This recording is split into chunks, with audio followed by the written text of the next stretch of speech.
and welcome to Magic by Design. If this is your first time joining us, first of all, welcome. It's great to have you with us. Magic by Design is a podcast in which we are trying to watch every Disney animated feature film. Each and every week, we break down a movie from the Disney canon in an attempt to discover the secrets behind the magic. We watched Disney's 23rd animated feature this week, The Rescuers, based on the books of the same name by Margery Sharp. But before we embark on our mission to investigate this Disney classic, allow me to introduce myself. I'm Ken, and I am joined, as always, by my co-host / brother Garrett. Gar, how are you? Hello. You take a very deep breath before we start the podcast, and I'm going to bring it forward onto the podcast so we can have podcast banter about it. By podcast banter, I mean mock you about the degree to which you take a deep breath before you begin the podcast. Now you're making me self-conscious about it, Gar. I do it because I want to get through the opening gambit without any flubs or mistakes, so I need enough air in order to get the sentences out. I'm disappointed we don't record it, so you can't hear. It's like the last gasp of air before you die. It's very good. You're stuck in the cave in The Rescuers. The water's going to your head as you get the. What was the name of the diamond? The Devil's Eye. Yes, as you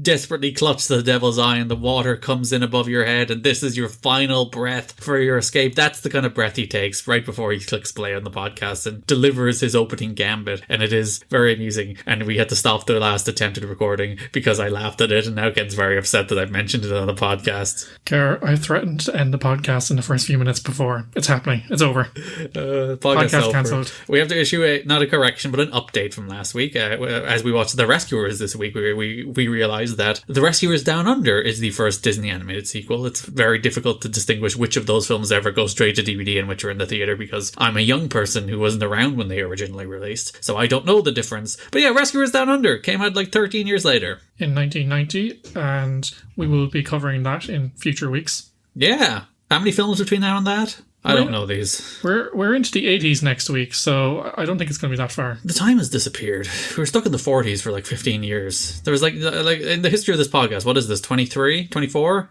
23. So we were like, I don't know, a good 22 of those episodes were in the 40s, and then the other one is Snow White. Solid guide, Gar. That's the whole duration of this podcast. And now the entire 70s are gone. How many films were in the 70s? There was like two. There was two in 77. There's Pooh in this, and then that's about it. That's about it. Robin Hood? When was Robin Hood out? That was like 73. And I think that is it. There was only 3, wasn't there?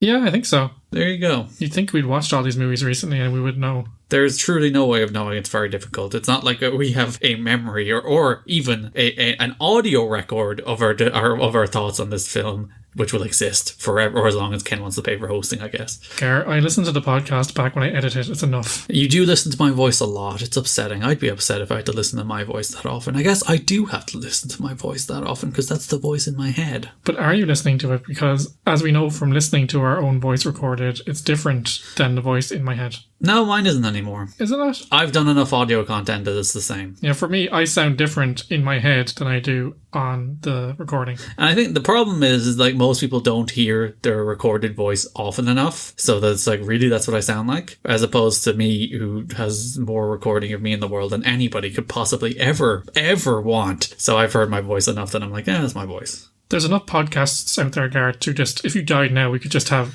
new episodes with just replacing you, splicing together the words. You might have to get me to say the words of the Disney films, because I've probably said the words Hunchback of Notre Dame on some podcast somewhere, so you could probably make it work. I've nearly certainly said the words, and now I have said the words Hunchback of Notre Dame on the podcast because I've said it on this one, so now I can say definitively 100% I've said the words Hunchback of Notre Dame on a podcast. So if I die by the time that episode comes up, you can just edit it together, I'm sure. Quasimodo, Hunchback of Notre Dame, Cathedral, other things. I haven't seen that film. I don't know. Gaston? No, Gaston is from Beauty and the Beast. I don't think I've seen parts of Hunchback of Notre Dame. I don't think I've seen all of it. I used to have a dressing gown that was Hunchback of Notre Dame themed. I remember that. I got it out. My aunt won the lottery and she gave me £50, as they were at the time, before the euro came in. And I got a Hunchback of Notre Dame sleep set and had slippers as well. I assume you related personally with Quasimodo. Harsh. Burn. Sick burns. Coming back to The Rescuers before I strangle you, I had always been aware of The Rescuers and was also aware of people's fondness for it, but I'd never got around to watching it. This is the advantage of having a podcast about watching Disney movies. You do realise you're allowed to watch it without having a podcast about Disney movies. I know, but like at least now we have, like, you get around to all these classics. You have a reason to watch them. I never would have watched The Rescuers were it not for this podcast. You wouldn't? Nah. There's Not even with Disney Plus? There's no stage where I'm like, you know, even if I sat down and looked at everything on Disney Plus, I'd be like, I'm just going to rewatch WALL-E, which was the first thing I watched on Disney Plus, instead of watching The Rescuers. Because who needs to watch and experience new things when you can experience the things you like over and over again? I did a nerdy thing. I watched Steamboat Willie, the first ever Mickey Mouse cartoon. Oh, look at me. I'm a Disney nerd who watches the first thing they ever made on the Disney Plus. That was the idea. I thought it was cute. It and is I quite enjoyed cute. it. Yeah. I think I've seen Steamboat Willie. I think I watched it on like YouTube once. I don't remember it. Yeah, Steamboat Willie is... He whistles. He does the whistle. Yeah, it's at the start of every Disney animated feature. Yes. These days anyway, not before. Since the anniversary, wasn't it? Of something? When that intro was an anniversary intro, and they just kept it, I think. 50th anniversary or something, or 80th? I don't remember. It would be 80th, probably. That seems to add up chronologically. Gar, as you noted, this is one of 2 animated features released in 1977, Winnie the Pooh being the other. I was going to make it... I was going to say it's one of Pooh animated, because it rhymes with 2 and Pooh. I miss Pooh. Can we talk about Pooh more? No. Pooh will come around again, Gar. Oh, there is another Pooh. Yeah. And there's also another Rescuers, so... Although Pooh is a compilation film, and as we discussed last week, much of the content was produced in previous years, so, you know, it was easy to release 2 in 1 year. Like, the standard was still every 3 or 4 years. Yeah, so this was the new one, and then the Pooh was just like, let's just make a Pooh film, why not? The Rescuers actually entered development in 1962, but was shelved in favour of other projects. During the 1970s, it was revived again as a vehicle for younger animators at the studio, but was then taken over by the senior animators following the release of Robin Hood in 1973. The strategy at the time was to alternate between full-scale A pictures and lesser B projects, so the B projects were given to the younger animators, but then the A team just decided to take it.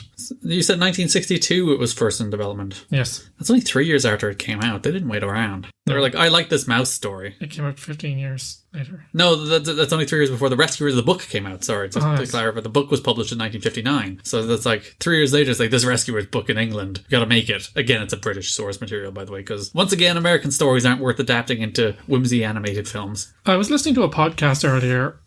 It was Conan O'Brien and Rob Lowe. In Rob Lowe's podcast, Literally. I assume Rob Lowe will now give us a podcast plug in exchange. That's the way this works, right? I'm hoping so. But one thing that really struck me, they talked about a lot of old Hollywood entertainers and actors, and nearly all of them, when I looked them up, just out of interest, I was kind of listening along, they're all born in England. So this fascination with English culture and English art has kind of nearly always been there in Hollywood. I guess the acting tradition goes back further in England as well. Yeah. Because like American history is, like, relatively speaking, at least in the sense we know it, because they obliterated a lot of actual American history. But modern American history doesn't have it doesn't have the roots in Shakespeare and all that theatricality that the British thespians do. The film was released in 1977 to positive critical reviews and box office success. The film was also successful internationally, especially in France and West Germany, as it was at the time. Why not East Germany? Did they not get it, or did they not like it? I don't know. We'll have to do some digging for next week, or you can report back to us. I like this film.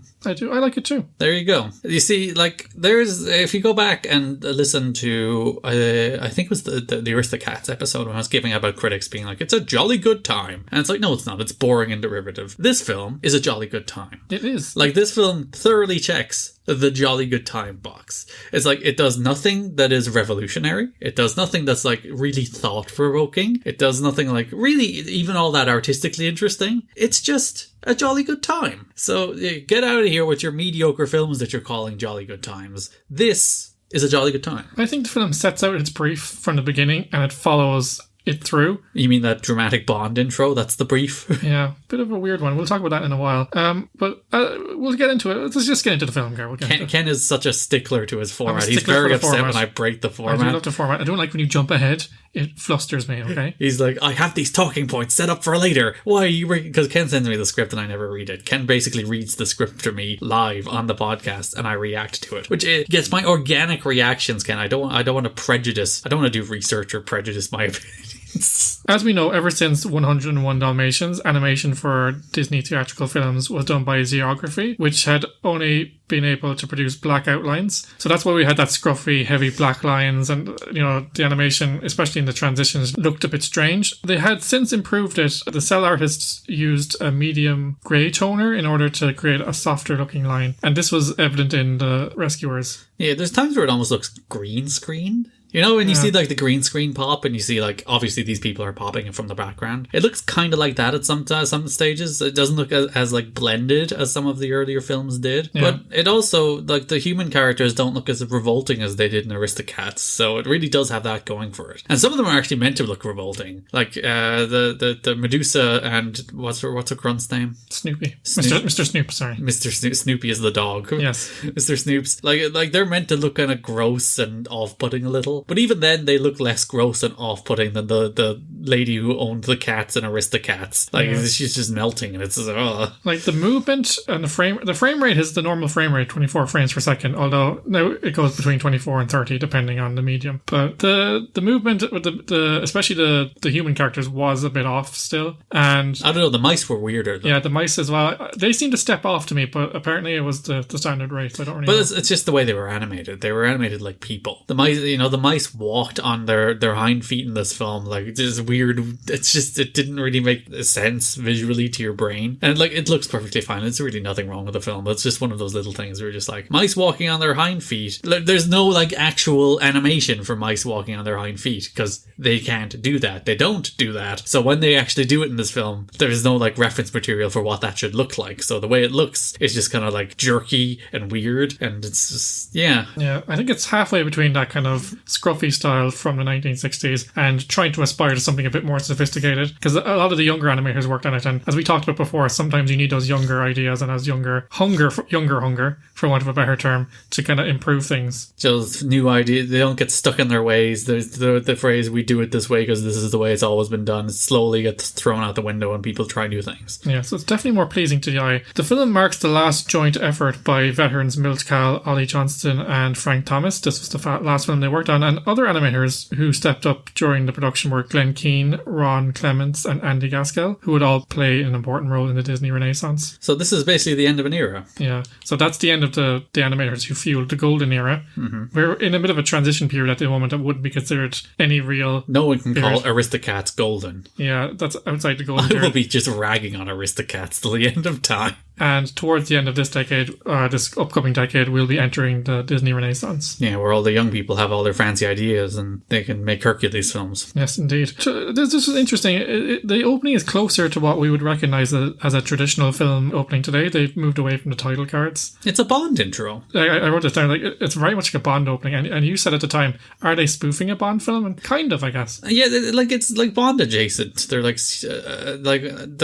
Rescuers are MI6 and there's a schlubby janitor James Bond instead of a sleek, suave James Bond. And the Bond girl is actually the driving force of the film, really. So I think they're kind of going for a Bond vibe, aren't they? That opening is straight out of Bond. It's Bond as Bond could be. Yeah, but as you said, they're kind of flipping the convention there in that the Bond girl, quotes, is actually the main antagonist. Is the agent. Well, they're jointly the main antagonists. Yeah, they're a good team, which is one of the things Bernard and Bianca. Yeah, it's one of the things I liked about the film. They were a good team, and she picks him because she sees the potential in him, and they work as a team. They never pull a rank or say I'm better than you, and it's nice. It's and there's no conflict between them. It's always played for laughs. Bernard hates he's superstitious and he hates the number 13 and all that stuff, and he's the nervous, anxious type, and she's just oh, it'll be fine, love. Everything will go well. And let's just jump off this building, darling. Yes. And he's but the bird, it could barely fly, and she's oh, I love these things. One of the things I noted as well here, Gar, the backgrounds in the opening titles have a pastel look, and you see that throughout the film as well. But you also see watercolour, that more kind of illustrative look like we've seen in recent films. So it's a little bit of a hodgepodge of different art styles and backgrounds. But for some reason I appreciated that. Well, it's in two different settings as well, though, so that kind of works. Yeah. So you have the city and then you have the kind of bayou. So I again, you can see that artistic experimentation from a younger artist as an influence there. It's like Bambi and 101 Dalmatians had a baby. Bambi's also in this film. Yes. I think they reused a bit of animation again, but yeah, that was very much Bambi and his mom. That's what they call in the business, Ken, an Easter egg. Ah, Easter eggs before we talked about Easter eggs. Or it's not reusing animation, it's putting the Bambi model in there as an Easter egg. Gar, we did tweak last night. There's one major continuity error in the airport where Miss Bianca and Ken is Bernard very mad about this. are waiting for their flight. She's suddenly wearing a coat in one shot and then it's gone again in the next. Ken was furious. I wasn't furious. I was just kind of delighted with myself that I caught it. Flipping tables. He's like, how dare this shoddy animation let this through? How dare these young Disney animators not catch this? This is not the standard I expect from my Walt Disney Toonies. I didn't say any of that. Yeah, he did. And then he broke my computer and he's like, we have to delete the rescuers off Disney Plus. So he's doing a whole thing. He started a campaign. He has a change.org petition where he's like, delete the rest. And to be fair, will you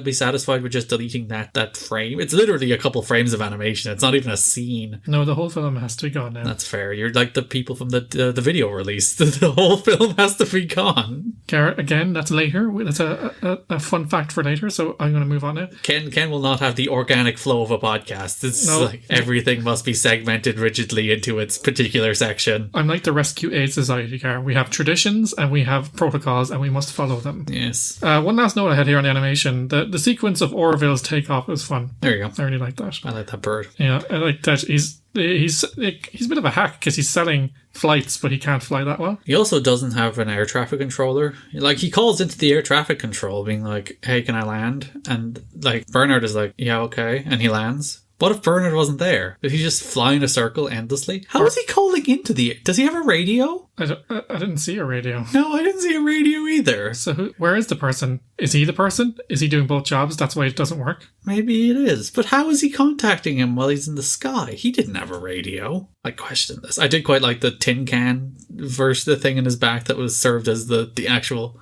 The can of sardines. Yeah, can of sardines where they pulled the lid on top of themselves to hold themselves in. That's a plane. Yeah. That's the thing I like about this world as well. Like, I always like seeing, like, we've seen a lot of these animal world Disney films in recent films, but I like how they think about, okay, if I was a mouse, there's a mouse society, so these anthropomorphic mouses, or mice, mouses, live in a world where they have a human kind of society. What does it look like? I really like seeing how they come up with those different things. I enjoy the idea of the Mouse United Nations. So yeah, it's like the mouse from Argentina and Turkey are all there. It's like, how did they all get there? I guess they got there via bird. They're all slightly racist looking, but that's okay. Hey, this film did not say it has outdated cultural depictions on the thing. So Disney are okay with the depictions of the Turks and all that they put in there. Well, different cultures have different garb. It's not entirely racist to say this is how certain people from these countries dress. Yeah, I did like that. Like they have this secret world where they do their secret agent business, and there's all these different ways. Like obviously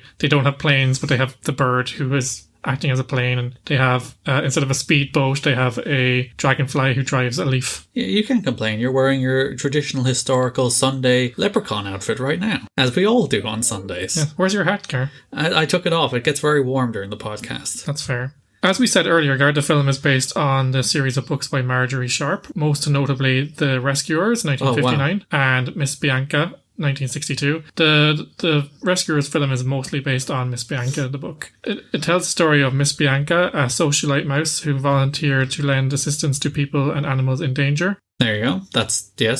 I read it. Yes, definitely. There's a strange note here, Garrett. The script's initial treatment was developed from the first book, centering on a poet being held captive by a totalitarian government in a Siberia-like stronghold. That seems like a very un-Disney film. Yeah, I was about to say, however, I don't think that would have gone down too well because... Get the politics out of my toonies. Not only the politics, but it just seems a bit grim for a children's film. Robin Hood's quite grim. That film is about tax avoidance and jail. It's actually tax evasion, it's not avoidance. Just to correct myself.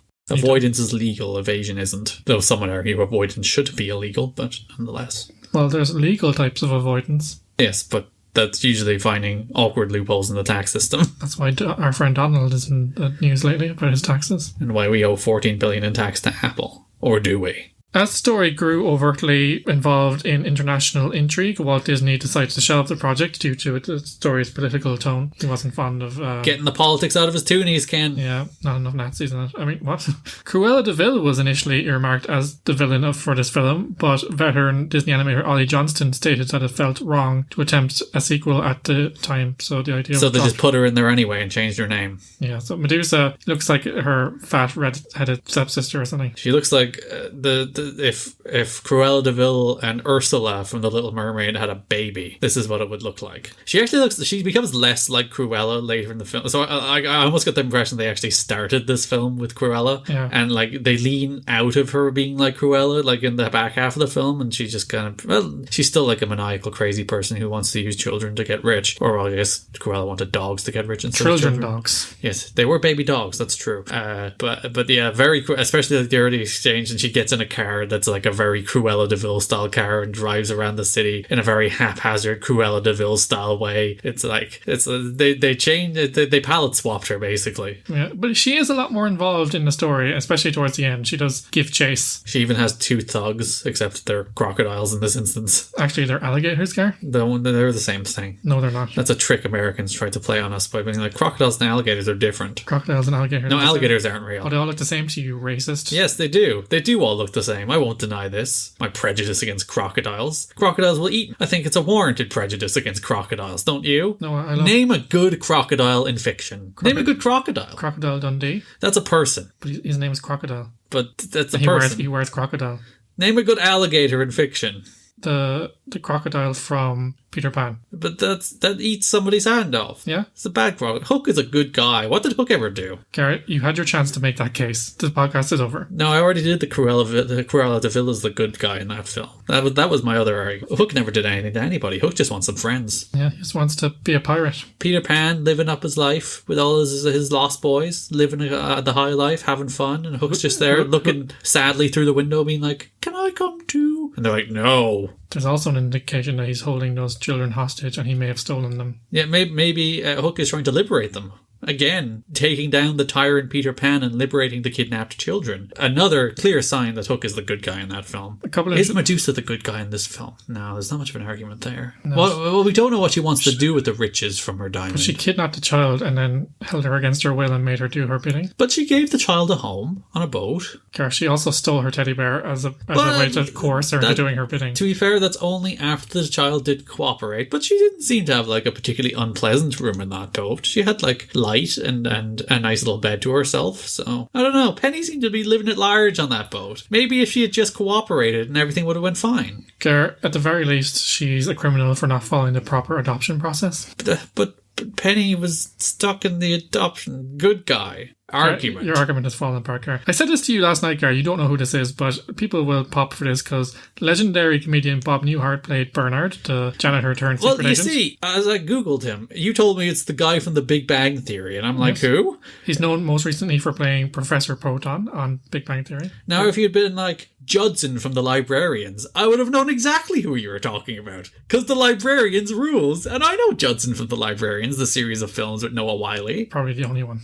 And then it turned into a television series, which is delightful and was cancelled before its time. It became American Doctor Who. So yeah, if you had told me Bob Newhart of Librarians fame, I would have been like, of course I know who you mean. But you're like the guy from The Big Bang Theory. I'm like Sheldon Cooper. No, well, Sheldon Cooper's hero. There you go. So yeah, get your references right, Ken. Phil Harris, our old friend, who is Baloo and Thomas O'Malley and Little John. Contractually mandated to be in nearly every Disney film. Yes, he had a role in this film, but it was deleted in the final cut. So he got paid, so I should be like, yeah. Do you think actors are like mad about that? They probably are mad about that, right? Because they still get paid for the work, but their work doesn't get put out there. I'd be kind of like, oh. Oh, man. I don't know. Maybe if you're particularly proud of it. Yeah, it's like, oh, I'm really into that role. And they just cut it. They just took it out of the film. Maybe I was terrible. And then the other subtitles like, was I bad? Was it me? Or did it just not work? Or was it me? But then you get paid, though, so money. Yeah, money is good. I wonder, do they get paid less if they cut it? I guess so. I guess it depends on the contract if there's a question of royalties, or are they signing away their right to royalties for a one-off fee? Or do you continue to get was it Damon Wayans was set to be Robin in the Batman and Robin films. And I'm pretty sure the contract he signed for it, because they eventually went with Chris O'Donnell instead. I thought it was Marlon Wayans. It might have been Marlon Wayans, you're right. They're all the same to you, are they, Gar? Oh, yeah, like the alligators. I've been cancelled. Continue your point. But yeah, he got paid for that film, and I'm pretty sure he got royalties for that film, despite never being Robin in any film. That's pretty funny. So yeah, maybe it's this, maybe that. I'm not sure how. Maybe it's a case by case basis. Maybe it changes. Actor contracts, aren't they fun? They are they? I don't know. I'm not an actor. I've been in one play. I played multiple roles. You weren't even in a play. I did the lights. Yeah, you're just for a play. You're crew. I'm proud of it. There's a fireworks effect when they arrive at the Devil's Bayou. They use fireworks throughout the film.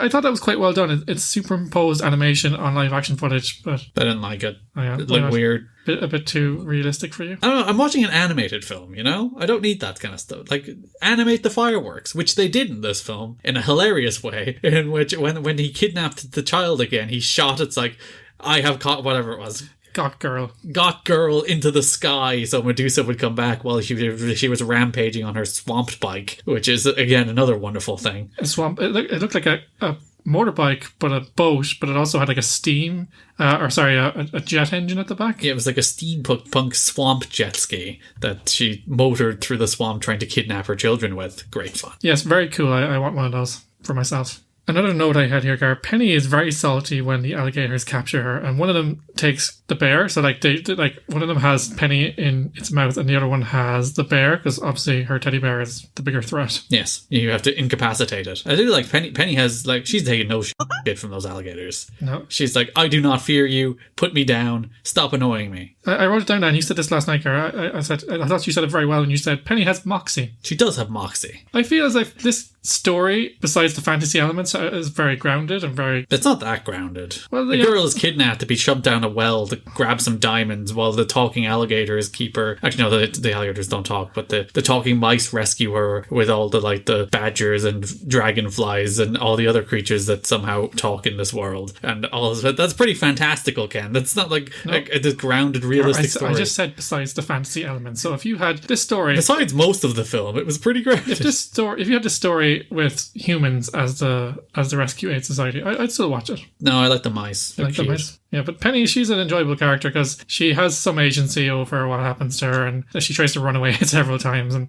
she has some really good one-liners as well. She's also like a sad orphan, so that's... Yeah. You can't not like her. She has a sad orphan song, which, spoilers, we'll be hearing later. Speaking of music, Gar, this was the first movie since Bambi to use songs as part of the narrative to drive the story, so characters who are in the film aren't singing the songs. That's the first time that's happened since Bambi. Really? Yeah. Interesting. So I that's one of those things that has clearly been the case, but I have not remotely thought about it. That it's just... So it's... What is it? This is the first song to have non-diegetic music since Bambi, as opposed to diegetic music, which is contextualized within the scene. Yeah, so it's just... I think. I might have mixed those two up. It adds to the narrative because it's related to the scene, but it's being sung by external characters. Yes. Basically, the people in the film can't hear the music, which it becomes diegetic. It's diegetic or non-diegetic. I can't remember which is which.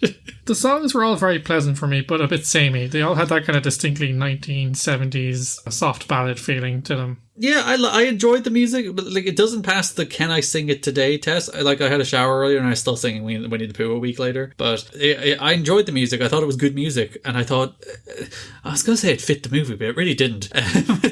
No, it felt like they just wanted to have some because some of the songs were nominated for Oscars, but it felt like they wanted a Best Original Song nom. Diegetic is when it can be created in part of the universe. Non-diegetic was when it's not. So there you go. So this film had non-diegetic music, but. Yeah, I did enjoy it, but it's kind of tonally weird for the characters. If they had been singing those songs, it would have felt very weird, even more so than it was. It did feel like they transposed the Bond soundtrack on top in terms of the usual Skyfall kind of song. Yeah, I wrote that down. The opening credits, if you put that on a Bond film, it wouldn't have been out of place. Sky, which got delayed this week. Actually, see that? Yeah, for literally another year, basically. It shattered theaters by all accounts, because that was like the last tentpole release. They were holding on for that, yeah. And a bunch of theaters in the UK have closed, actually. Or at least signaled their intent to close, but probably part of that is a bluff to get bailed out. Yeah. But so all the movies, because like Tenet was the test, Tenet was released in theaters, there's the New Mutants as well, but that was basically dumped. That doesn't count. Yeah, there's a lot of films coming out now that I said this to you yesterday.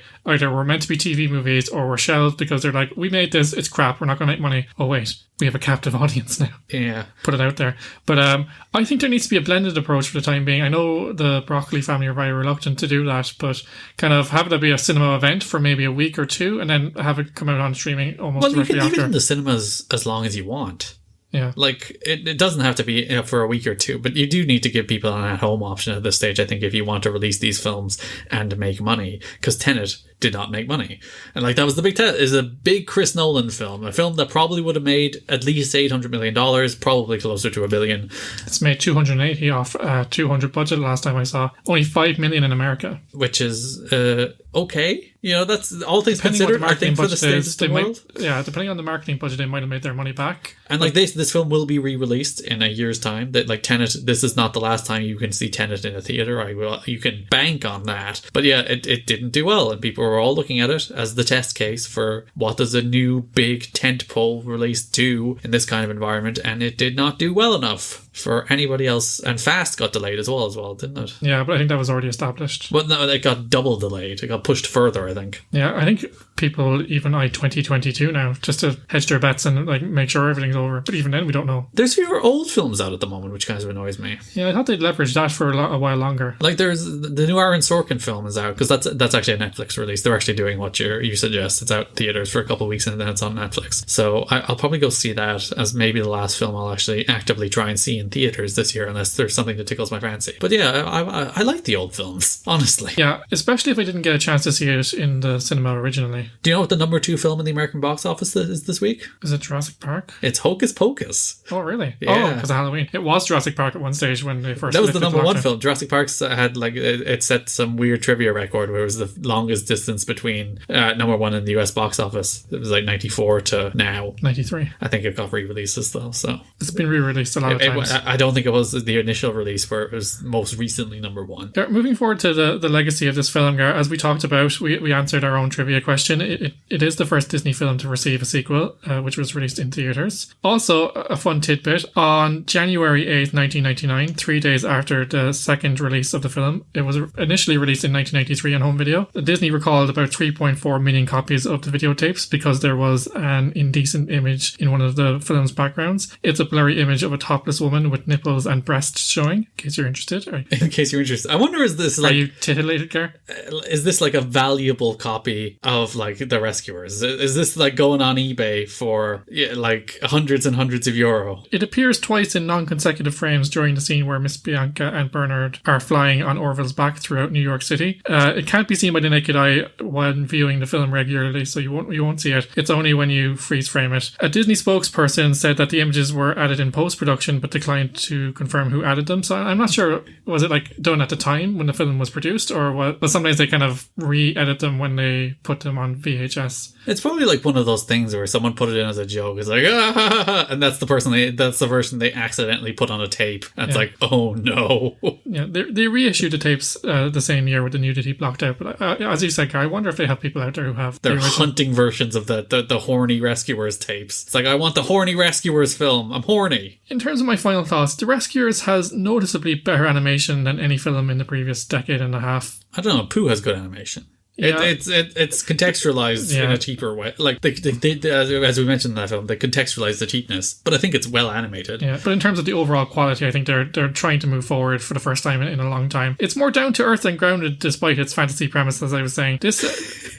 This could have been a successful movie without the animals, Gar. I'm just saying this. All right. I mentioned this earlier as well. I always enjoy seeing how they build these tiny animal worlds, how they represent the real world in miniature. So I just really love that. You see this in things like Zootopia as well, or Zootropolis, depending on what part of the world you're from. I know I was listening to an episode of the Game Informer show where Jeff Cork talked about how he always likes games where you're either a big person in a small world or a small person in a big world. So maybe that just titillates part of people's brains. Yeah, it's just, there's something about it that's like, the idea that this world could be hidden in our world, that it really kind of tickles some part of my brain. Because like probably the most famous level in Super Mario Bros. 3 is this random level where everything is just huge. So you're just like gigantic Goombas trying to take you down. It's like, the Goombas are like twice my size now, instead of being things that could be stomped underfoot. So yeah, maybe it is a thing people like. For me, the humor and little callbacks are sophisticated for a Disney movie, building on the innovative approach to humor in an animated film established in the Many Adventures of Winnie the Pooh. What was the innovative approach to animated humor in that? I know, just to kind of like It was the first one that was actually funny. Yeah, it was funny. It was kind of, there was kind of good gags. The superstitious piece was quite funny, or the fact that at the end when they're going on their next mission, it's Friday the 13th, stuff like that. Just a bit more sophisticated, and again, the dialogue was a lot more snappy than in other films as well. Yeah, and like as I said, jolly good time. Not all those other boring films that are just kind of boring and there. This is just a jolly good time. It's not the best film in the world. It's in that mid-tier category of film that's not essential viewing in pretty much any regard. But it's also a film that when you watch, you sit down on your Disney Plus and you don't watch WALL-E over and over again if you want to watch something different. This is the different film to watch because it's a jolly good time. For me, overall, it's a fun, imaginative adventure wrapped in a spy caper with endearing characters. The film knows exactly what it's trying to do, and it executes it throughout, building to a satisfying payoff at the end where Penny gets adopted. Except the weird Bond stuff. Like, this film is like watching a film that like has influences that you're not aware of. Like, this film is inspired by things that I haven't seen, and like if you have seen the things that this film is inspired by, it would make a lot more sense, but I haven't, so it makes less sense, so it feels like tonally a little weird, but also it still kind of works. So yeah, good on you, Rescuers, make your film. It doesn't quite fit into the James Bond genre, so maybe it's around other spy and James Bond Jr. genre. Yeah, some kind of secret agent films or spy tropes at the time, but James Bond Jr. in disguise. Is it in disguise or in the skies? It could be either. It's fine. Where is James Bond Jr.? I had a tape once that had it was just one episode of 15 cartoons. Yeah, we still have that. It's in our house. Yeah, James Bond Jr. was one of them, and that's the only time I've ever seen James Bond Jr. in my life. I actually think that was the only episode that was ever made.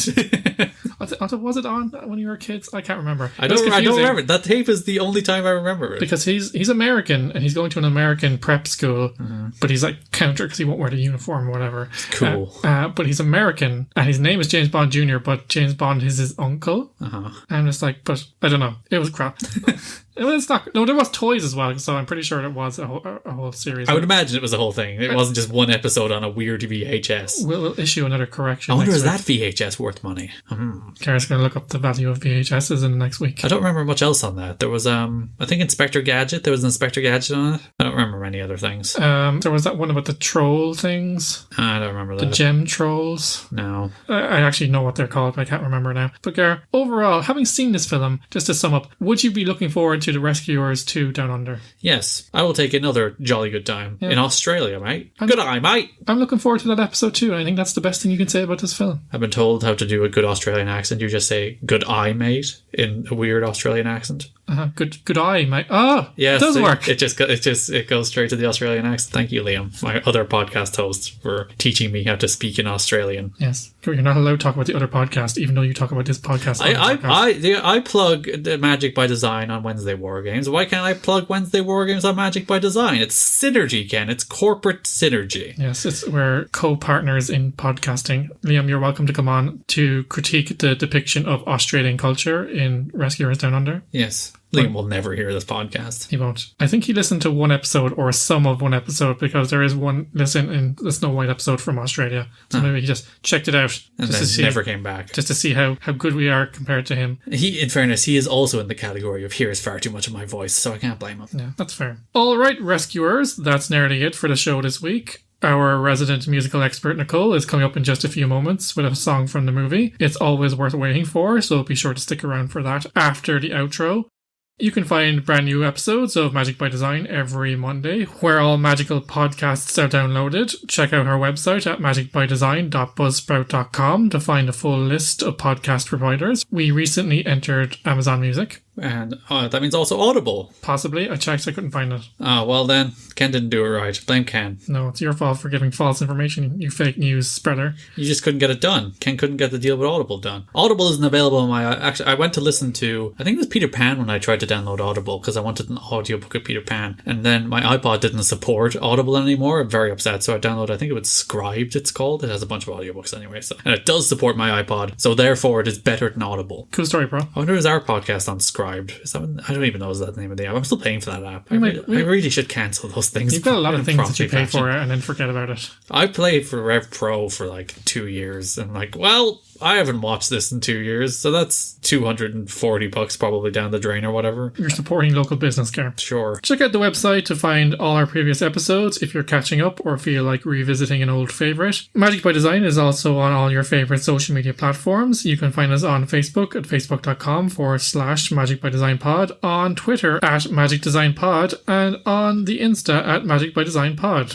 If you're a fan of the show, please do consider giving us a positive review on your podcast platform of choice. No negative reviews. We don't want that. You could write your review on a piece of paper or parchment, put it in a bottle, and then send it off, and the rescuers will find it and listen to our podcast. Yeah. That's how we'll find out if they're real or not. Also, be sure to share the podcast on your socials or even recommend the show to a fellow Disney fan. We need you to rescue us from our torturous existence in podcast obscurity by fearlessly writing us a 5-star review. Do it. Do it. Be a hero. Be a rescuer. You're a mouse. Do you not want to be a mouse? Are you a man or a mouse? Are you a man? Sorry, are you a person or a mouse, Gar? Don't be sexist towards our female listeners. Are you a mouse? If I'm a mouse, then I'm a man of a mouse. That doesn't work. I lost the thread. A very manly mouse. There you go. We will be back next week at the same time, same place with Disney's 24th animated feature, The Fox and the Hound. But until then, stay safe and remember, through storm and rain and dark of night, one should never fail to do what's right.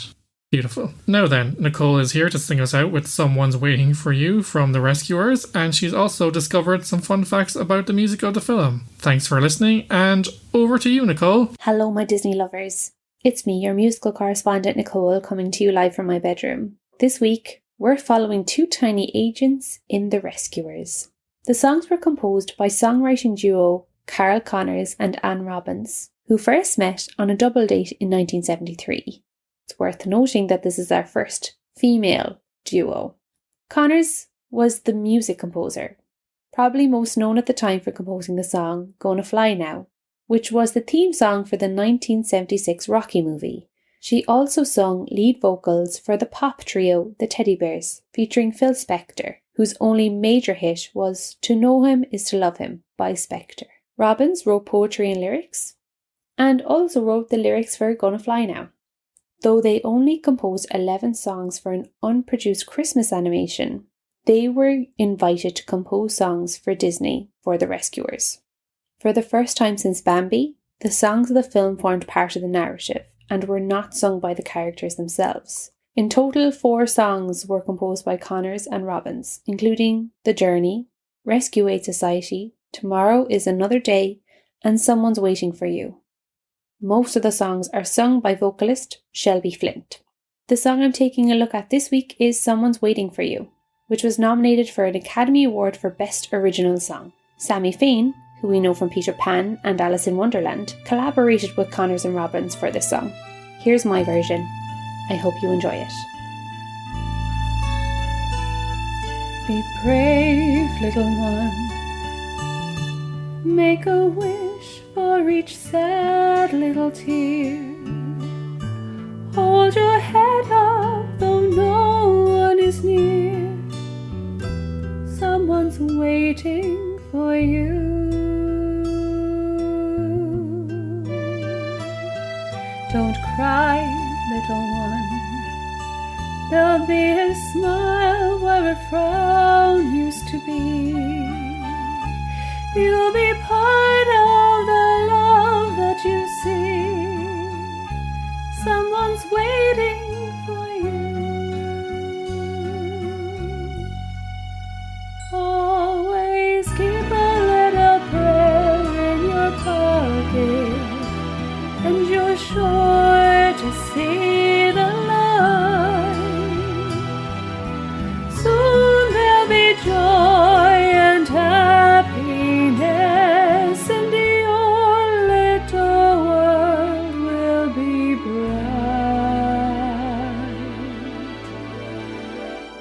faith, little one, till your hopes and your wishes come true.